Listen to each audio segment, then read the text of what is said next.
పద్మపురాణాంతర్గత శ్రీ మాఘ మాహాత్మ్యం 19వ భాగం 8/2/20 నిర్దేష్టు కామః కన్యార్థం మాంధాతారముపాగమత్ ఋషేరభ్యాగమం శ్రుత్వా సముత్థాయ సనాన్ నృపః అర్ఘ్యాదిభిः సమభజ్య సమ అభ్యర్థ్య కల్పయామాస చాసనం ఆసనే సంయుగాసీను నృశంసో సౌభరి బ్రవీత్ నిర్దేష్టు కామోస్మి నరేంద్రకన్యా ప్రియంతి వై దమ్మే ప్రళయం వ్యభాంక్షి సహ్యర్థినః కార్యవసాదుషే తథా కాకుత్స్థసంవే విముఖా ప్రియాంతి శతార్థకన్యాస్తవ సౌమ్యతంతి తసాం మమైకాం నృపతే ప్రయచ్చ యత్ ప్రియతే నృపతే ప్రయచ్చ ఇది శ్రుత్వా మునేర్వాక్యం మాంధాతాం మనునందన దీర్ఘరీ జజ్జరీకృత సర్వాంగం విలోక్య వికటాకులం ప్రత్యాదేశభయా తస్మా శాపభీత్యా చ పార్థివ సాంత్వపూర్వమిదం వాక్యం ఉవాచ విరయాన్విత శృణుష్వ మునిశార్దూల క్షత్రియాణాం కులస్థితం కన్యా దృష్టి ప్రియో యస్తు కులీనో రూపవాన్ యువ సర్వలక్షణ సంపన్న తస్మై కన్యా ప్రదీయతే క్షత్రియాణాం ఇయం ప్రీతి కాచిదాసిన్మునీశ్వరః భగవన్ మునిశార్దూల కిం కుర్మః పునరుచ్యతాం ఆకంజరజ్ఞోవచ మితి ప్రత్యాహ సౌరభరి యజ్జేవం క్షత్రి యా రీతి నృప ధన్యా వయం పునః తస్మాత్ వర్షధరం గ్రాయ నాగూర్ యాంతఃపురం మాం ప్రదర్శయ కన్యానాం యది సాసాం రుచిర్భవేత్ తదా దిశ సుతం రాజ నో చేద్యాన్యే యథాతథం మునేస్తద్వాక్యమాకర్మ్య తదా స్థితి నృపోత్తమ అధిదేశ సమామాహు అయ పద్యో అధ సజ్జో వర్షధరం తద అంతఃపురం విశన్నేవ భగవాన్ మునిసత్తమ దేవగంధర్వసిద్ధేభ్యో అప్యధిరూపధరో భవత్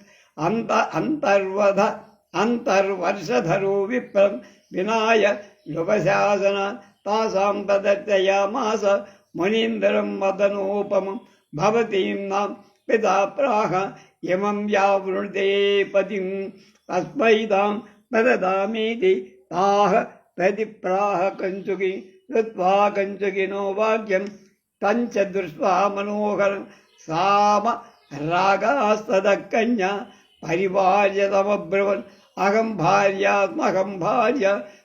భార్యేది సంవిధ ఇది కన్యా సమాపుత్త వాసితా ఇవ కావారణం మాంధాతాన్ నృపతిర్దృష్ట్వా కుమారీణాం మనోరథం దిదేశ సకలా ఏవ తస్మై సౌభర్యే తద కృత్వా వివాహ విధిం విదజ్ఞా సహ మహాముని అదాయ రాజకన్యస్తా జగామస్మనివేశనం సౌధ సౌపాన సంయుక్తం నల వల భీమండ సాన్వితం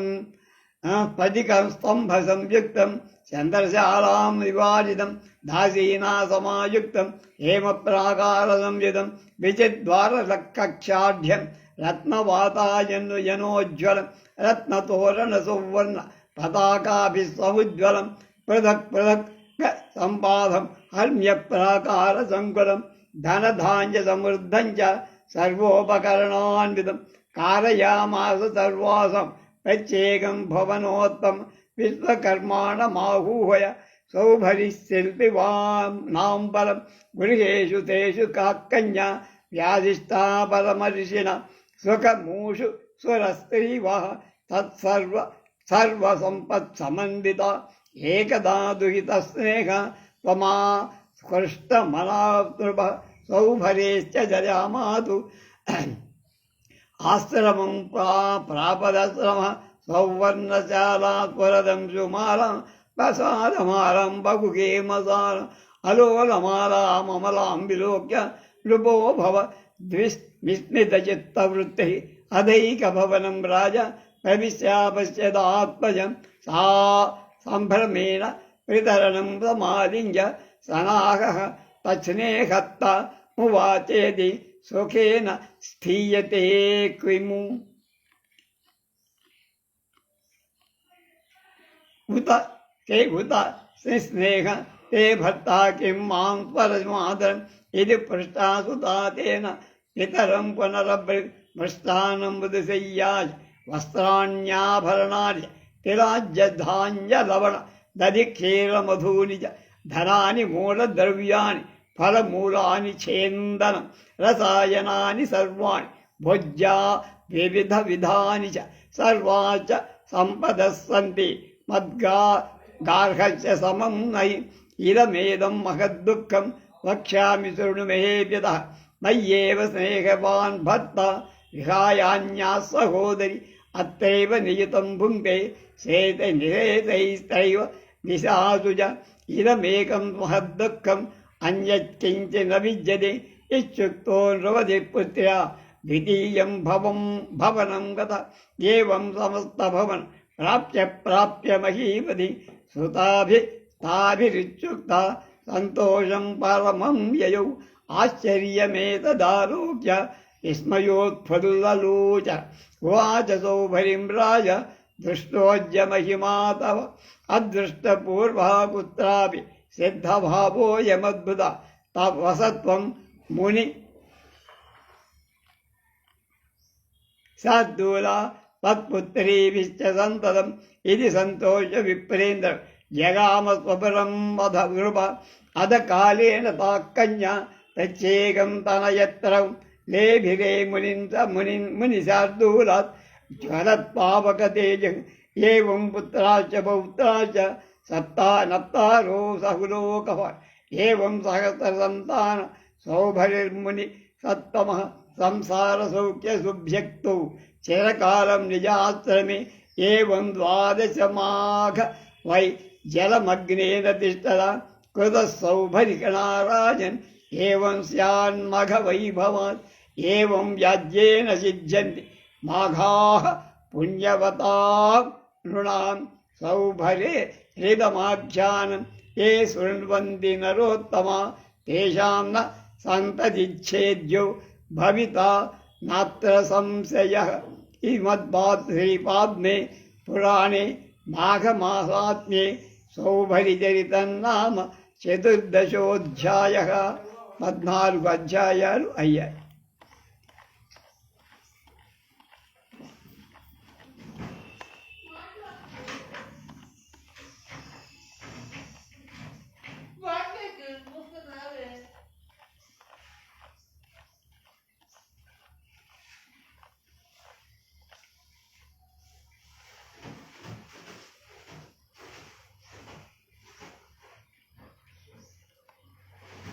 అప్పుడే నీళ్లలో నుండి లేచి బయటికి వచ్చి పెళ్ళాడాలని తలపు గలవాడి తన వికార వేషంతోనే మాంధాత అనే మహారాజు ఇంటికి పోగా ఆ మహారాజు అతడి రాక విని సింహాసనం నుండి లేచి ఎదురుగా వచ్చి అర్ఘ్యపాద్యాలిచ్చి పూజించి పేటేసి కూర్చోబెట్టి అప్పుడు సౌభరి, ఓ మహారాజా, కాకుత్స్థ వంశస్థులైన రాజులు యాచించేటువంటి యాచకుడు తమ కోరికను తీర్చుకోకపోతే తీర్చుకోకుండా వెళ్ళరు కనుక కాబట్టి నేను కన్యక అడగగోరి నీ దగ్గరకి వచ్చి నీకు 50 మంది కుమార్తెలు ఉన్నారన్నారు. వారిలో ఒక్కదాని నాకు ఇవ్వాలి, అది ఒక్కతే నన్ను వరించినట్టు నువ్వు అంగీకరిస్తే అంటే రాజు ఆయన మాటలకు ఎదురాడితే ఏం శపిస్తాడు అనే భయంతో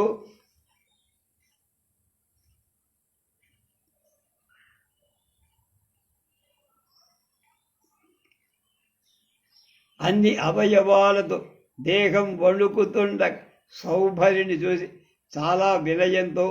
మునీశ్వర, రాచవారి కుల మర్యాద ఏమిటంటే కన్యక చూపులకు ఇంపైన వాడు మిక్కిలి చక్కదనం కలవాడు మంచి కులంలో పుట్టినవాడు ఇంకా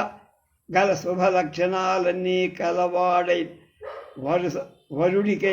కన్యకను ఇవ్వాలి, అతనికి ఇతరులకు ఇవ్వకు, ఇదొక నిర్బంధం అని మాకుంది. ఇందుకు నేనేం చెయ్యలే, అనుకూలమైన మార్గాన్ని మీరే మాకు ఆనతి ఇవ్వండి అని విని సౌభరి, మహాముని, మీరు మీ రాజధర్మాన్ని అలాంటిదైతే మేము కృతార్థులమై అంతఃపురంలో ఉండే కుజ్జాను ఒకణ్ణి పిలిపి నన్ను కంజకలకను చూపించమని ఉత్తరు ఆజ్ఞనివ్వండి. వాళ్ళకి నా యందు ఇష్టం కలిగితే నాకు ఇచ్చి పెళ్ళి, లేకపోతే నే వచ్చిన దారికి వెళ్ళిపోతా అన్న. ఆ రాజు అందుకు సంతోషి ఒక నపుంసకుణ్ణి పిలిచి మునీశ్వరుడు అంతఃపురానికి పిలుచుకుపోమ్మని చెప్పగా మునీశ్వరుడు వాడి వెంట అంతఃపురానికి పోతూ దేవతల కంటే గంధర్వుల కంటే సిద్ధుల కంటే చక్కదనదల రూపాన్ని ధరించాడు. అలాంటి ఆ ఋషిని కుజ్జావాడు రాజకన్యలు ఉండే చోటికి తీసుకుపోయి వాళ్ళకి చూపి, మీ తండ్రి మీలో ఈ మునీశ్వరుని ఎవరు వరిస్తారు వారిని ఈయనకిచ్చి పెళ్లి చెయ్యాలని అనుకుంటున్నాడు అంటే కంజకలు చాలా చక్కదనం గల ఆ మునిని చూసి మోహం పొంది ఈయనకు నేనే భార్యనవుతానని మొత్తం 50 మంది చుట్టూ. అలా ఆ చుట్టుముట్టగల వారి తండ్రి అయిన మాంధాత్ర మహారాజు వారి ఇష్టం చొప్పున అందరినీ ఆయనకే ఇచ్చి సౌభరికి పెళ్లి. సౌభరి ఆ విధంగా మాంధాత కూతుళ్ళ పెళ్ళాడి వాళ్ళని పిలుచుకొని తన ఆశ్రమానికి పోయి దేవశిల్పి అయిన విశ్వకర్మను పిలిపించి అతడి చేత 50 మండపాలతో స్ఫటికాల స్తంభాలతో మేడ మీద ఉప్పరిగలతో ఊడిగం చెయ్యటానికి స్త్రీ పురుషుల జాతీజనాలు బంగారు ప్రాకారాలతో చిత్తరువులు చెక్కబడిన ద్వారబంధాలు తొట్టి కళ్ళతో రత్నాలు చెక్కిన కిటికీలతో వెలుగేటిగా కట్టి, అలాగే రత్నాల తోరణాలతో తెక్కారు అంటే జెండాలతో ఒప్పుతారు. విశాలమైన ఒకదాంతో ఒకటి సంబంధం లేని అయిన ఆ ప్రాకారాలు కనపడి కావలసినంత ధనం ధాన్యం కలిగి ఇంటికి కావాల్సిన ఉపకరణాలన్నీ పొరుగు అనిపేక్ష లేకుండా అలాంటి సర్వసమృద్ధి గల మేడలలో సౌభరి తన భార్యలను ఉంచి వాళ్లతో సుఖాలు అనుభవిస్తూ హాయిగా గడిపి ఆ రాజకుమార్ తమ పెనిమిటి చేత వనప్పబడిన సకల సంపదలు అనుభవిస్తూ దేవతా స్త్రీలా అన్నట్లుగా కాపరాలు చేసి ఆ తర్వాత కొంతకాలం గడవగా ఒకనాడు మాంధాత తన కుమార్తెలను అల్లుణ్ణి చూడటానికి వచ్చి సౌభరి ఆశ్రమానికి వెళ్ళి నిగనిగలాడి బంగారు చవికల యొక్క వెలుగు చాలు మేడల బారు అనేకాలైన బంగారు కోట అంతటా వేలాడి పొలదండ నిర్మలమైన ఆశ్రమాన్ని చూసి ఆశ్చర్యం పడి ఒక ఇల్లు గల నిర్మలమైన ఆశ్చర్యం పడి ఒక ఇల్లు వెళ్ళి అక్కడ ఉన్న కుమార్తెను ఒకదాన్ని చూసి ఆ చిన్నది తండ్రిని చూసి చాలా సంభ్రమంతో లేచి తండ్రికి మొక్కి ఆలింగనం చేసి అప్పుడు రాజు అడిగాడు, అమ్మా సుఖంగా ఉన్నావా? నీ పెనిమిటి నీ మీద ప్రేమ చూపిస్తున్నాడా? ఎప్పుడైనా నన్ను జ్ఞాపకం వస్తున్నాడా? మీ తల్లిని గురించి ఆలోచిస్తున్నావా? అప్పుడు ఆ కూతురు, నాయన పరిశుద్ధమైన అన్నం, మెత్తని పరుపు, మంచి కూకలు, కావలసిన సొమ్ములను, నూనె, నెయ్యి, బియ్యం, పప్పు, ఉప్పు, పాలు, పెరుగు మొదలైన ఘన పదార్థాలు, ధనం, ఇంకా కావలసిన ముఖ్య వస్తువులు, పళ్ళు, కందమూలాలు, వంట జరుకులు, నానా విధాలైన రసాయన భుజించదగిన బహువిధ వస్తువులు మొదలుగా గల సకల సౌభాగ్యాలు నాకు ఉన్నాయి. నా కాపురం వంటి కాపురం లోకంలో ఎక్కడా ఉండదనుకుంటున్నాను. అయినా నా పెనిమిటి మాయందే ప్రీతి కలవాడు నన్ను విడవ ప్రవర్తిస్తూ నా తోడబుట్టువుల కన్నెత్తి కూడా చూడకుండా ప్రతిరోజు భోజనం చేయటం, ప్రతి రాత్రి పండుకోవటం ఇక్కడే కానీ ఇంకెక్కడా లేదు. నాకు గల సుఖం నా చెల్లెళ్ళకని అక్కలకు కూడా లేకపోయిందని నేను ఒక చింత మరే విధమైన చింత నాకు లేదు అని చెప్పగా విని రాజు అక్కడి నుంచి రెండవ కుమార్తె కొంపకి వెళ్ళి ఆమె కూడా మొదటి కూతురి చెప్పినట్టే అలా రాజు అందరు కుమార్తెల ఇళ్లకు క్రమంగా వెళ్ళి అందరూ అలాగే తమ కాపురం గురించి చెబితే చాలా సంతోషం. అలా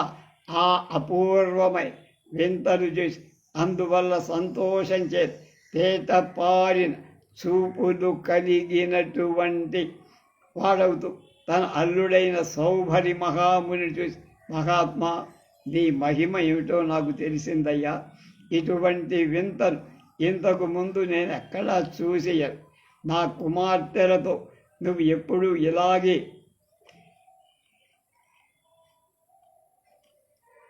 కాపురం చేస్తూ అని చెప్పి అల్లుడిని సంతోషపెట్టి రాజు తన పట్టణానికి వెళ్ళాడు. అప్పుడు కొంతకాలాన్ని ఆ రాజకుమార్తె మునిశ్రేష్ఠుడైన సౌభరి వల్ల తలా ముగ్గురేసి కొడుకులను అగ్ని తేజస్సు వంటి తేజస్సు కలవాడని పొంది ఈ విధంగా కొడుకులు, కొడుకులకు కొడుకులు, మనవలు, ముని మనవలు అనేకలు బట్టి కుటుంబం తామర తంపరగా అలా సౌభరి తన ఆశ్రమంలో చిరకాల సంసార సౌఖ్యం అనుభవించారు. దిలీప మహారాజా 12 మాఘమాసాలు నీళ్లలో ముని తపస్సు చేశాడు కదా. ఆ మాఘమాసంలో తపస్సు ఫలం ఈ విధంగా అతనికి సిద్ధి. అలాంటి నిమిత్తం చేతనే పుణ్యాత్ములైన మానవుల మాఘమాస ఫలం సిద్ధి. ఈ సౌభరి కథ ఏ ఉత్తములు వింటారు వారి సంతతి ఎప్పుడు నాశనం కలగ. ఈ విషయంలో అనుమానం లేదు. ఇది 14వ అధ్యాయం 15కి వెళ్తున్నాం. వశిష్ఠుడు అంటున్నాడు, వివాహం విధివత్కృత్వా మృగశృంగో మహాముని గార్హస్యం సమ్యగచర ద్వైదో వేదోక్తైనైవ పద్మన తస్య గార్హస్య సదృశం నాస్మిన్ లోకే ప్రదృశ్యతే సువృత్తా కమలా చైవ విమలా సరసా తదా పాతివ్రత్యరతా నిత్యం పది శుశ్రూష నీరత తథైవ తస్య భార్యాణ పాతివ్రత్య సమం నహి ఏవం తాభి సధర్మాత్మా సమ్య ధర్మం చకారః. దిలీప పతివ్రతాలక్షణాంచ గృహస్థాశ్రమలక్షణం విస్తరాచ్ఛోత్రమిచ్చామి బ్రూహి మే మునిసత్తమ. వశిష్ఠః శృణు రాజన్ ప్రవక్ష్యామి గృహస్థాశ్రమలక్షణం సదాచారవతా పుంస జిత లోకావుభావ బ్రాహ్మే ముహూర్తే చోత్థాయ ధర్మమర్థం చ చింతయ కాయక్లేశం తదద్భూతం ధ్యాయీత మనసాజరం నైరుత్యామిష విక్షేప మదీచాభ్యదితం అధికం భువి దూరాదావ వసధాన్మూత్రం పురీశంచ విసర్జయేత్. దివా సంధ్యాసు కర్ణస్థ బ్రహ్మసూత్ర ఉదన్ముఖ అంతర్ధాయ తృణైర్భూమిం శిరః ప్రావృత్య వాసస వాచం నియమ్య యత్రేవ నిస్తీవోచ్ఛ్వాసవర్జిత తిష్టేన్నాదిజలం తత్ర పురీశం నావలోకయన్ గృహీత తస్మిన్ చోత్థాయ క్రౌర్యం కుర్యాతదింద్రః అయోజితై స్థైనై శుష్కై సమృద్ధ్యోత్థాయ సత్వరః గృహీత శిష్ణో మావయమ కరేణ దృఢమగ్రః న శౌచకరత్వాత్ పూర్వం ముంచే దేహ విధిమద శౌచం కుర్యాన్ గంధ లేపానుత్తమే ఉద్ధృతాభిర్నిర్భిదత్తి యథా సంఖ్యం సమాచరేత్ ఇద్ధే శౌచం న కుర్వీతోద్ధృత వారిణ దూరం జలాశయాత్ కుత్ర సపక్షం ద్విజన్మనం అరత్నిమత్తకజలం త్యక్త్వా కుర్యాధనుద్ధృత మలప్రక్షాళితం తోయం న సృజేన్నజాజలం పశ్చాత్తచ్చోదయే స్థానం అన్యథా హ్యక్ష్యసిక్తివైత్ ఏకాలింగే ఉదేపం చ తథా వామకరే దశ తచ్ఛాచ పంచత్వృష్టే ఉభయో సప్తముత్తికాः శౌచమేవం స్వనిర్వచ్య పాదశౌచం సమాచరేత్ దేశాంతరగతం పశ్చ పాపదో పంచ హస్తౌ చ ప్రక్షాళయేత్ సప్తభిర్వజ్రజైర్విజ బద్ధకచ్చ శిరశ్చ పశ్చ నాశమేదుపవీతవాన్ అంతర్ధ్యానుశుచౌ దేశే ఉపవిష్ట ఉదన్ముఖ ప్రాచ్యబ్రాహ్మణ తీర్థేన ద్విజో నిత్యముపస్పృతే పూర్వ గండూషయేత్ పశ్చాత్ ఆచమేచ విధానత పవిత్రేణ హస్తేన కుర్యాదాచమనక్రియం నోచ్ఛిష్టం తత్పవిత్రంతు భుక్తో చిష్టంతు వర్జయేత్ ఉత్థాయ నేత్రే ప్రక్షాళ్య దంతకాష్టం సమాచరేత్ ఆయుర్బలం యశోవర్చ ప్రజాః పశుమనాని చ ధర్మ ప్రజ్ఞాంచ మేధాంచ తన్నో దేహి వనస్పతి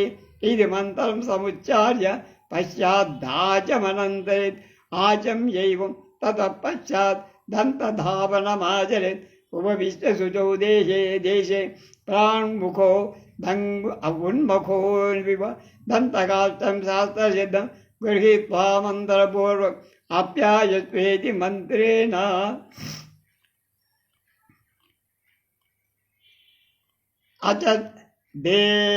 అచరే దంతధావనం అష్టం యాంచ నవం యాంచ పంచదశ్యాంచ జన్మని తైలం మాంసం వ్యయాయ దంతకాష్టంచ వర్జయేత్ ద్వాదశ్యాం పరిపర్యస్తు మాతాపిత్రోర్ముదేవాన్ దంతకాష్టంచ తైలంచ మైథునక్రియం స్నాతాం గచ్చేత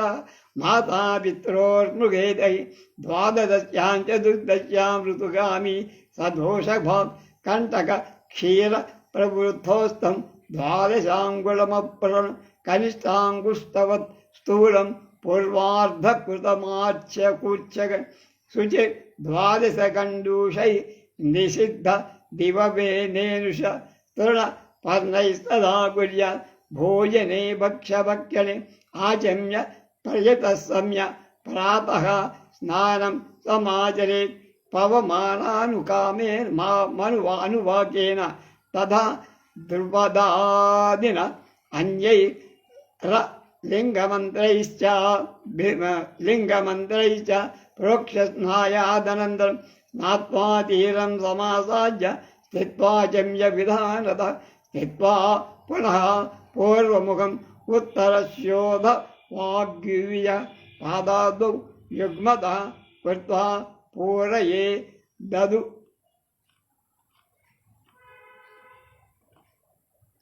అంజలిం సుఘోశృంగ మాత్రముత్సృజ్య జలమధ్యే జలం క్షిపేత్.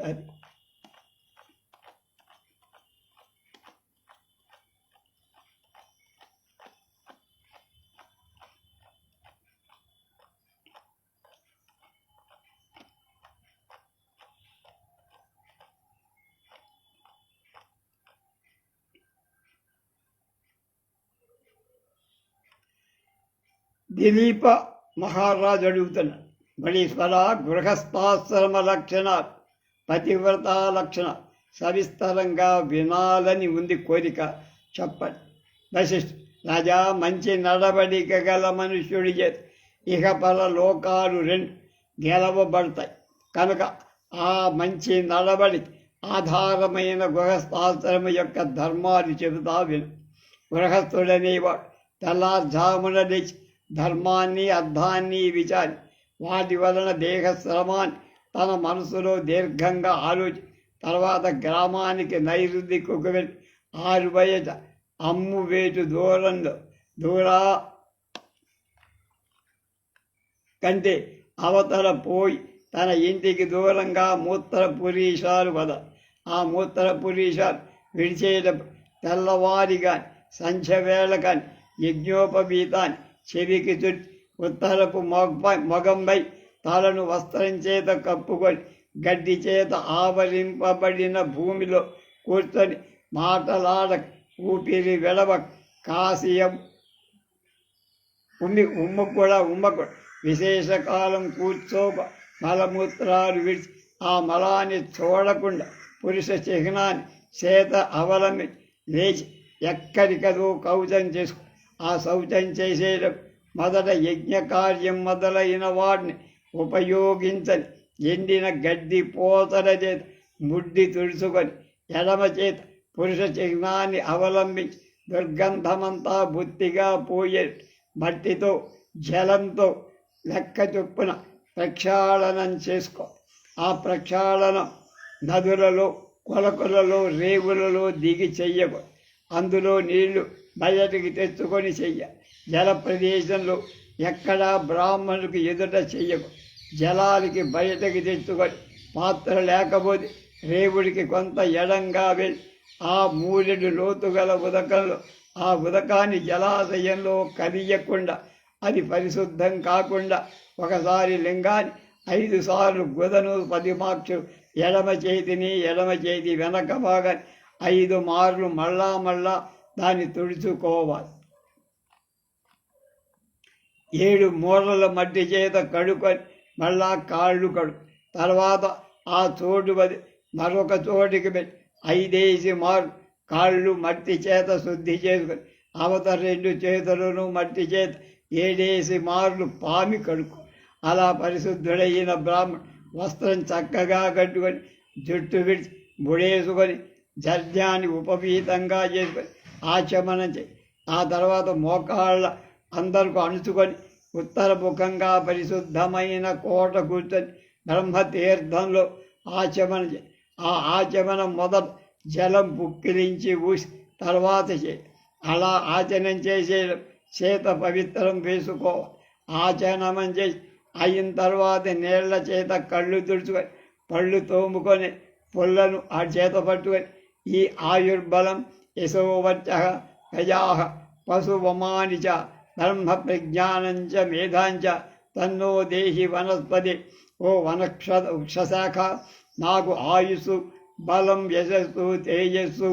బిడ్డలను పనులను ధనాన్ని వేదార్థ జ్ఞానాన్ని ధారణావతి అయిన బుద్ధిని ఇవ్వు అని అర్థం గల మంత్రం చెప్పి ఆచరణం చేసి పళ్ళు తోముకో ఆ పళ్ళు తోముకొనేటప్పుడు పరిశుద్ధమైన ప్రదేశం ఉత్తరం ముఖం పెట్టుకొని తూర్పు ముఖం పెట్టి కూర్చో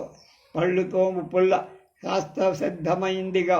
అలాంటి పుల్లను ముదుపు చెప్పిన మంత్రాన్ని ఉచ్చరించుకొని పుచ్చుకొని ఆప్యాయస్ ఇలాంటి మంత్రాలు చేసి దంతధావనం చెయ్యాలి ఇది కాక అష్టమి నాడు నవమి నాడు పున్నమి నాడు తాను పుట్టిన నక్షత్ర నాడు గృహస్థుడు అభ్యంగన స్నానం మాంసభక్షణం విధున కర్మాన్ దంతధావనాన్ని ద్వాదశి పౌర్యమి షష్ఠి ఈ తిథులలో తల్లిదండ్రుల శ్రద్ధ రోజుల్లో దంతధావనం అభ్యంగనం మిథున కర్మ చెయ్యకూడదు తల్లిదండ్రుల శ్రాద్ధం రోజు ఋతుస్నానం చేసిన భార్యతో కూడా కూడకూడదు ఋతుస్నానం చేసిన భార్యతో ద్వాదశి చతుర్దశి నాడు పొందిక పనికిరా పండ్లు తోమే ముండ్లు గల చెట్టు నుండి కానీ పాలు గల చెట్టు నుండి కానీ గ్రహించాలి ఆ పొడక 12 అంగుళాల పొడవు కానీ బుడపలు లేక చిటికెన వ్రేలి లావు కలిదిగా ఉండాలి దాని మొదలు చిత్తరు వ్రాయు తూలికలాగా మెత్తగా ఉండే మెత్తపడేట్టు నలగొట్టి పడుతూ ఏ దినంలో పళ్ళు తోముకోకూడదని శాస్త్రాల్లో చెప్పబడిందో ఆ రోజులో పుక్కిలించితే సరిశుద్ధి అయినా భోజన పదార్థాలు భుజించకూడని పదార్థమే భక్షణం వల్ల కలిగే మురికి పోవటానికి గడ్డిపోత ఆకు మొదలైన వాటి చేత కూడా దంతధావనం చెయ్యదు. అలా ముఖశుద్ధి కాగానే ఆచమనం చేసి పరిశుద్ధుడై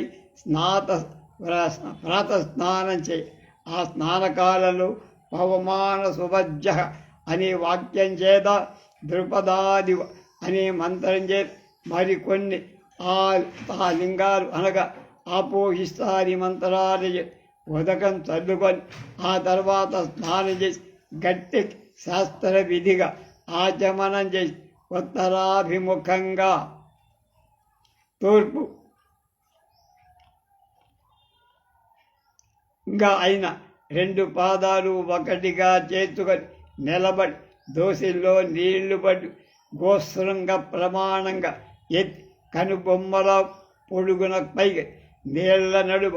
విడవాలి. ఆ తర్వాత బ్రాహ్మణుల చేత వేళ్ల కొనలలో దేవతీర్థం, 2 చిటికలు వేళ్ల నడుమ ఋషితీర్థం, బొటన వ్రేలికి చూపుడు వేలికి నడుమ పితృతీర్థం, బొట్టన వేలు మొదలు బ్రహ్మతీర్థం ఉండేటట్టుగా ఈ చెప్పబడిన దేవత మొదలైన వాళ్ళు ఆ తీర్థం గుండా తర్పణం చెయ్యాలి. మిగతా విషయాలు రేపు.